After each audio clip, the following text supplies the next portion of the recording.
नेपाली दिदीबहिनी तथा दाजुभाइहरू, जनता र राजाको संयुक्त प्रयत्नबाट 75 वर्ष अघि नेपालमा प्रजातन्त्रको मिरमिरे घाम उदाएको सुखद दिवसको सम्झना गर्दै हामी सबै नेपालीलाई हार्दिक शुभकामना व्यक्त गर्दछौँ। प्रजातन्त्र स्थापनाको निम्ति उदारता दर्शाइ बक्सिने हाम्रो जिजुबुवाज्यू राष्ट्रपिता श्री 5 त्रिभुवनको सम्झना गर्दै मौसुफ प्रति हामी श्रद्धा सुमन अर्पण गर्दछौँ। प्रजातन्त्रका निम्ति जीवनदान दिने ज्ञात अज्ञात शहीदहरू र प्रजातन्त्रका लागि क्रियाशील रहने सबै पात्रहरूप्रति पनि हामी श्रद्धा भाव व्यक्त गर्दछौँ। केही महिनाको झापा बसाई पश्चात राजधानी फर्किने क्रममा हाम्रो स्वागतमा सामेल हुनुहुने उपत्यकाका आदिवासी नागरिक एवं आम जनसमुदायमा हार्दिक आभार सहित धन्यवाद अर्पण गर्दछौँ। मुलुक असामान्य अवस्थाबाट गुज्रिरहेको वर्तमान अवस्थामा हामीप्रति दर्शाएको यस्तो प्रेम र सद्भावले हाम्रा मन र मुटु मात्र छोएको नभई हाम्रा निम्ति एउटा अटल दायित्वबोधको प्रेरणा पनि मिलेको छ। सिङ्गै मुलुक यति बेला अस्वाभाविक छटपटीको भुमणीमा फसेको छ। देशको अस्मिता र अस्तित्व नै सङ्कटमा परेको महसुस हरेक देशभक्त नेपालीले गरिरहेका छन्। विगतमा अनेकौं नाममा आन्दोलन र सङ्घर्ष भए।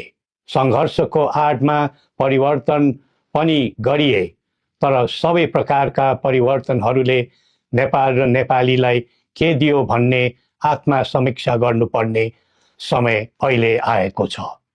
हाम्रो शत्रु विपन्नता र अस्थिरता हो, तर एउटा नेपालीको अर्को नेपालीलाई बैरी ठान्ने अवाञ्छित संस्कृतिलाई हामीले बढावा दियौँ, जसका कारण देश आज इतिहासकै सबैभन्दा गहिरो दर्दनाक स्थितिमा आइपुगेको छ।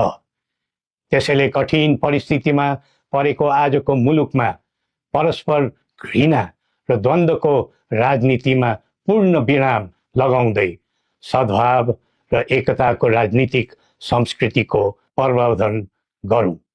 प्रजातन्त्रमा राज्य व्यवस्था र प्रक्रिया संवैधानिक मान्यता अनुरूप चल्नु उपयुक्त हो।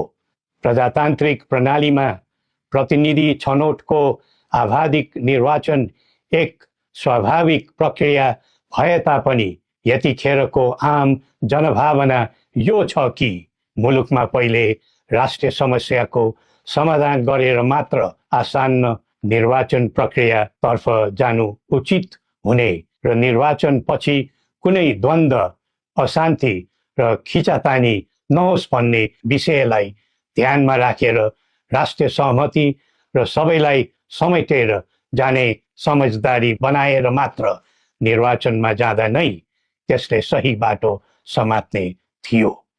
वर्तमान अवस्थामा अधिकार मात्र खोज्ने तर कर्तव्य नसोच्ने प्रवृत्ति मौलाइरहेको यस्तो दुःखद परिस्थितिमा आलो पालो भाग लगाएर खाउँ भन्ने सोचले होइन, मिलेर काम गरौँ भन्ने कर्तव्यबोधले मात्र मुलुकलाई नयाँ गति दिन सकिन्छ।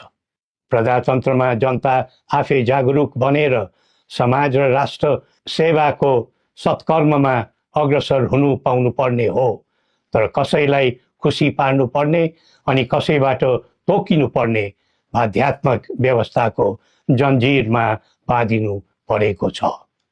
देशको भू बनोट तथा समाजको प्रकृति सुहाउँदो व्यवस्था र प्रणालीले मात्र दिगो र सकारात्मक परिणाम दिन सक्छ।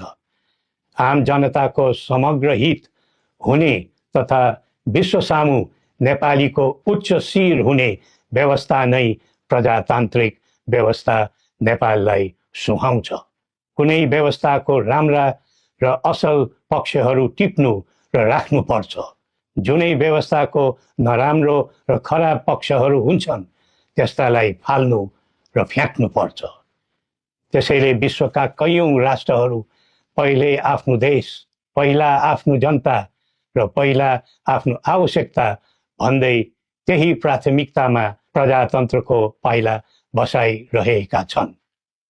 हो, हामीले पनि हाम्रो धरातलीय यथार्थमा उभिएर प्रजातन्त्रको प्रयोग, परीक्षण र प्रशोधन गर्दै जानु पर्दछ। नेपालको एकीकरण, प्रजातान्त्रिकरण र आधुनिकीकरण सँगै जनताको बदलिदो चाहना र आवश्यकतालाई ध्यानमा राखेर समानुकूल परिवर्तन र परिमार्जन गर्दै आम जनताको दैनिक कामकाज सहज र सरल बनाउँदै जानुपर्ने आजको पहिलो आवश्यकता हो। प्रजातन्त्रमा सबै थरी विचार, सबै थरी संस्कारको आधार हुनु पर्दछ। सबैले सबैलाई कदर गर्ने समन्वयकारी गुणबाट नै सामाजिक मूल्यको प्रजातन्त्र दिगो र दरिलो हुन्छ। अरूको भरमा परेर हामी अक्करमा नपरौँ। श्री पशुपतिनाथले हामी सबैको कल्याण गरून्। जय नेपाल।